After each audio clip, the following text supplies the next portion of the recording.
ఓయ్ ధర్మరాజా, కొంతమందికి ఏదో కొంత ఇచ్చి వాళ్ళు బ్రతకాలని నువ్వు కోరుకోకూడదు. కష్టం చేసి వాళ్ళు అసలు కష్టం చెయ్యడం అన్న మాటకి ఇహ పనికిరారు. ఎందుకని? సమాజంలో వాళ్ళు మోసపోవడానికి, కష్టపడడానికి పనికిరాని రీతికి దగ్గరగా ఉన్న వాళ్ళు విధి చేత అలా నిర్ణయింపబడ్డారు వాళ్ళు.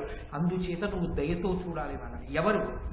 పంగుల కుంటి వాళ్ళు ఉంటారు, రెండు కాళ్ళు లేనివాడు. వాడు ఏమి చేయగలడు?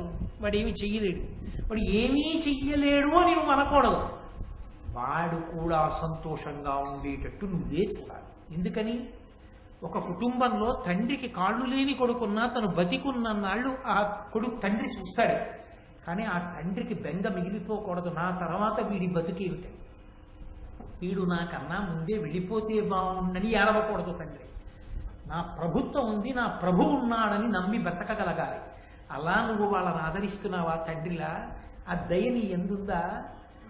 ఆ పరిపాలనా నిర్వహణ ఎందున్న కరుకుతనం సంక్షేమ కోణంలో చూసేటప్పటికీ ఆర్ద్రమై మెత్తపడిపోతుందా నీ మనసు? అలా చూడగలుగుతున్నావా ధర్మరాజా? మూకాంధుల మూగి వాళ్ళు ఉంటారు, నోట మాట లేని వాళ్ళు. పాపం వాళ్ళ జేబులోని ఎత్తుకుపోయినా, వాడి మెడలోని లాగేసినా వాడు అలవలేదు. వాడికి తీసుకొచ్చి ఎన్నో పెట్టడం కాదు, వాడు తిని సంతోషంగా ఉండేటట్టు నువ్వు శ్రద్ధ తీసుకోవాలి.